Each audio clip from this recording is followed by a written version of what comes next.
चिराग पासवान का pressure politics जारी है और इससे भारतीय जनता पार्टी और जेडीयू की मुश्किलें बढ़ने वाली है। भारतीय जनता पार्टी का तो कम, लेकिन जेडीयू की हालत ज्यादा खराब हो गई है और जेडीयू ये सोच रही है कि चिराग पासवान को कैसे मनाया जाए। देखिए, भारतीय जनता पार्टी को शायद चिराग के उस ताकत का अंदाजा ना हो, लेकिन जेडीयू को उस ताकत का अंदाजा है। वो इसलिए भी क्योंकि जेडीयू को चिराग की वजह से काफी नुकसान हुआ है। आरा के रमना मैदान में चिराग पासवान ने जिस तरीके से हुंकार भरा है, जिस तरीके से ये कहा है कि 243 सीटों पर भी चुनाव लड़ने की जरूरत पड़ी तो लड़ेंगे और ऐसे भी लड़ेंगे, ये इसलिए भी क्योंकि जनता के साथ खड़े हैं। और उसके बाद चिराग पासवान ने 2020 को भी दोहराया। चिराग पासवान ने यह भी कहा कि बड़ी बड़ी ताकतों ने मेरे परिवार और मेरे पार्टी को तोड़ दिया।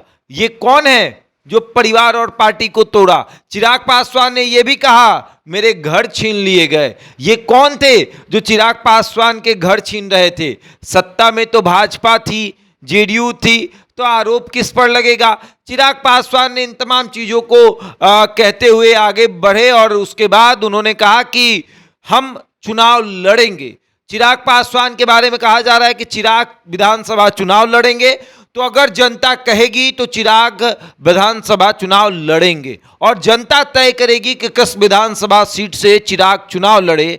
और जरूरत पड़ी तो 243 सीटों की भी मांग होगी तो वहां भी चुनाव लड़ेंगे। हालांकि चिराग ने इसी बीच ये भी कहा कि हम सबके साथ, मतलब कि उनका ये कहना था कि 243 सीटों पर चुनाव लड़ेंगे, इसका मतलब कि वो एनडीए के साथ ही 243 सीटों पर चुनाव लड़ेंगे। लेकिन जिस तरीके से चिराग का तेवर था, इस तेवर से तमाम पार्टियां जो हैं वो हिल चुकी है। इस तेवर से भाजपा और जेडीयू के बीच ये बातें जा चुकी हैं, ये संदेश जा चुका है कि भैया आप चिराग को हल्के में लेने की कोशिश ना करें। देखिए, आरा के रमना मैदान में ये जो कार्यक्रम हुआ और इसमें जो भीड़ इकट्ठा हुई, वो भीड़ चिराग के मनोबल को बढ़ा चुकी थी।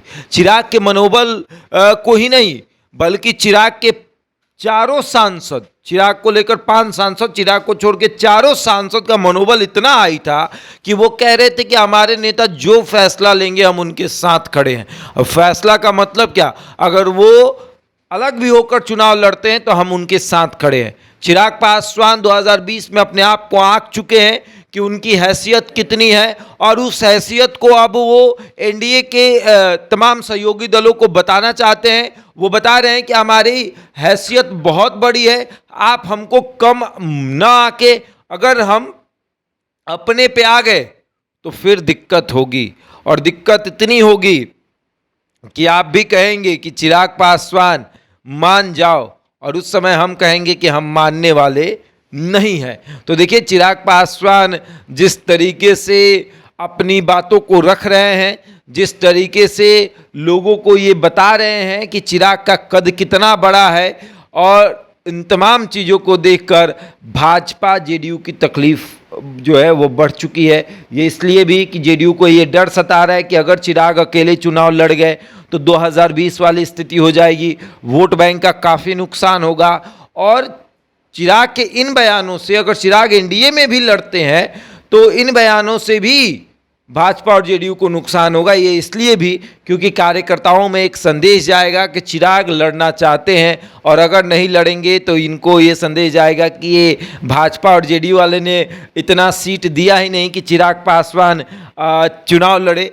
इसलिए चिराग पर अभी तत्काल प्रभाव से ये रोक लगाना जरूरी है कि ये जो आप बयानबाजी जो करते रहते हैं इस पर थोड़ा रोक लगाइए। लेकिन अब चिराग रुकने वाले नहीं है, ठहरने वाले नहीं है, बहुत लंबी रेस को चिराग तय करने वाले हैं। आगे देखिए क्या होगा। बहरहाल इस खबर में इतना ही, बने हमारे साथ और देखते रहे द इंडिया टॉप।